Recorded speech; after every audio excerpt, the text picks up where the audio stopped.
दोस्तों नमो बुद्धाय टच तिलक। तो पिछले वीडियो में आपने भगवान बुद्ध के जो अवशेष हैं अर्थात धातुएं हैं उसके बारे में सुना और उसमें जाना होगा कि भगवान बुद्ध के महापरिनिर्वाण प्राप्त होने के बाद उन धातुओं को कितने भागों में बांटा गया था और कहाँ-कहाँ रखे गए थे उसको मैं दोबारा से यहाँ पर दोहराना नहीं चाहूँगा। उस वीडियो के माध्यम से आप लोगों ने देखा होगा और जिसने नहीं भी देखा है तो पुराने मतलब मेरे जो पिछले वीडियो में जाकर के देख सकते हैं। बुद्ध के जो धातुएं अर्थात जो अवशेष होते हैं उनको 3 भागों में बांट करके हम समझ सकते हैं, जैसा कि मैंने पिछले वीडियो में बताया था। और पहले प्रकार की जो धातु थी वो काय धातु। तो काय धातु में बुद्ध के अस्थियां हो सकती हैं। बुद्ध के जो महापरिनिर्वाण के बाद जब उनको जलाया गया था तो वो राख हो सकती है।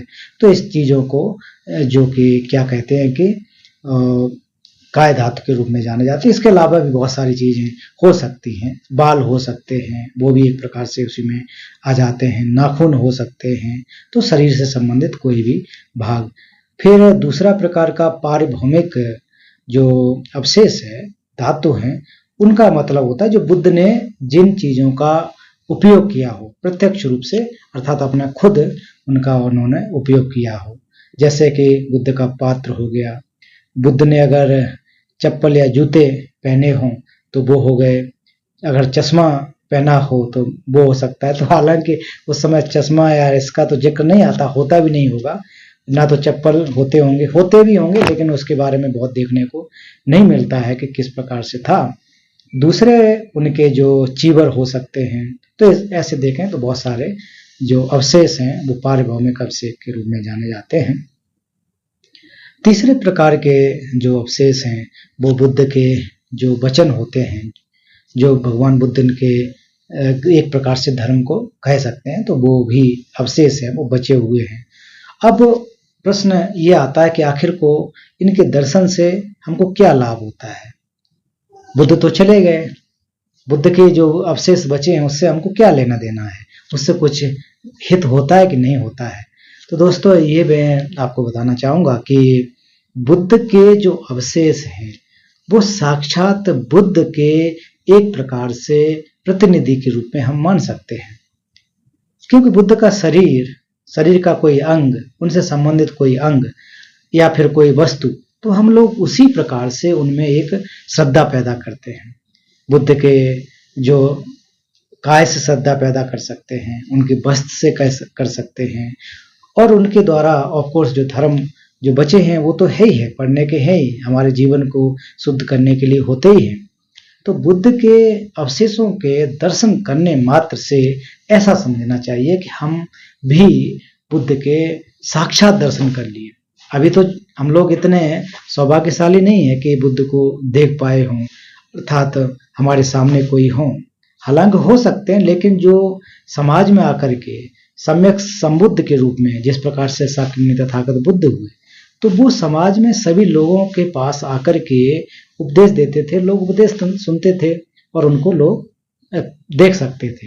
लेकिन अभी तो कोई ऐसा नहीं है जिनको कि हम लोग देख सकें, समझ सकें, है ना।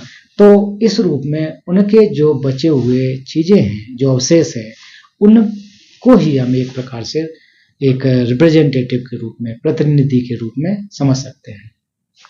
और ये बहुत बड़ा पुण्य होता है कि बुद्ध आज से 2600 वर्ष पहले हुए और उनके अवशेष आज भी हमको देखने को मिलते हैं।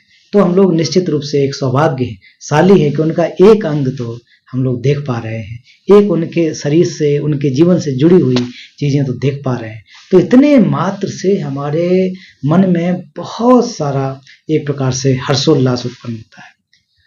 जिन लोगों ने भी दर्शन किए हों, चाहे दिल्ली में जैसे कि नेशनल म्यूजियम में बुद्ध के अवशेष रखे हुए हैं, अन्य जगह पर रखे हैं, जो लोग श्रीलंका में जाकर के अवशेषों को देखा हो या फिर म्यांमार में देखा हो या फिर अन्य जगह पर बुद्ध के जिन्होंने भी अवशेष देखे, तो वो बहुत ज़्यादा अपने आप को एक प्रकार से पुण्य दे जाता है, क्योंकि बुद्ध के समक्ष आना ये बहुत बड़ी बात होती है।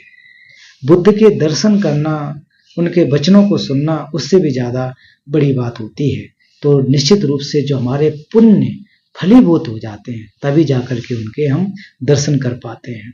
और ऐसा कहा भी जाता है कि सारे लोग बुद्ध के दर्शन कर लें या बुद्ध को देख लें, वो संभव नहीं होता है। उनमें वही लोग देख पाते हैं जो बहुत ज़्यादा सौभाग्यशाली होते हैं। निश्चित रूप से उनके अंदर पुण्यों का बहुत ज़्यादा संचय होता है। तो हाल ही में जैसे कि थाईलैंड में भारत सरकार के द्वारा, मिनिस्ट्री ऑफ कल्चर के द्वारा और इंटरनेशनल बुद्धिस्ट कॉन्फेडरेशन IBC के द्वारा जो थाईलैंड में बहुत ही सम्मान के साथ, राजकीय सम्मान के साथ थाईलैंड सरकार ने बुद्ध की जो अवशेष हैं उनको अपने देश में बुलाया, उसमें अपने देश में आगमन करवाया। और जब आप उसको देखेंगे तो पूरा एक प्रकार से कहा जाए कि साक्षात जैसे अगर बुद्ध जा रहे हों तो उसी प्रकार से उनको ले जाया गया।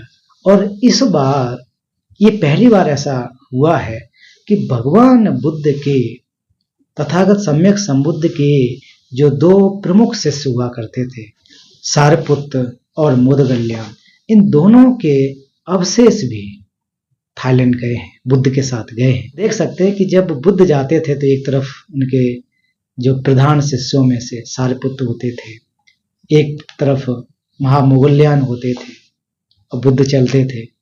तो उसी प्रकार से, उसी भावना के साथ थाईलैंड में भगवान बुद्ध और उनके दोनों प्रमुख शिष्यों के अवशेष भी गए। और जब थाईलैंड में ये अवशेष गए तो वहाँ बहुत ही अच्छे तरीके से, अर्थात राजकीय सम्मान के साथ पूरा रख रखाव किया गया, लोगों के दर्शन कराए गए। तो इस भीड़ के माध्यम से समझ सकते हैं कि कितना ज़्यादा लोगों में बुद्ध के अवशेषों की एक झलक पाने की उत्सुकता थी। और लाइन लग करके दिन रात 24 घंटे जो है लोग प्रतीक्षा में रहे, दर्शन किए, बारी बारी से दर्शन किए। तो लोगों का इस दौरान कितने लोगों का भला हुआ होगा, कितने लोगों के मन में एक प्रकार से विचार ऐसे उत्पन्न हो गए होंगे कि बुद्ध के जो मैं दर्शन कर रहा हूँ उससे मुझे जो बहुत बड़ा पुण्य लाभ हो, लोगों ने ऐसी कामना की होगी। इसके अलावा भी बुद्ध के क्षेत्र में, बुद्ध के नजदीक जाने का अवसर प्राप्त हुआ तो निश्चित रूप से बुद्ध के एक ऑरा में समेट करके आ गए। तो इससे बड़ी बात क्या हो सकती है। तो ये जो बुद्ध के अवशेष हैं उनका जो दर्शन है, दर्शन मात्र से बहुत कल्पों कल्पों के जो हमारे बुरे कर्म होते हैं वो साफ हो जाते हैं, ऐसा माना जाता है। दोस्तों, आज मैं एक बहुत ही सुंदर कहानी आपको सामने बताने की कोशिश करूंगा। बुद्ध के समय एक वृद्ध व्यक्ति सारिपुत्र मोदगल्यान के पास आकर के उनसे भिक्षु संघ में प्रवेश होने के लिए अनुरोध करता है।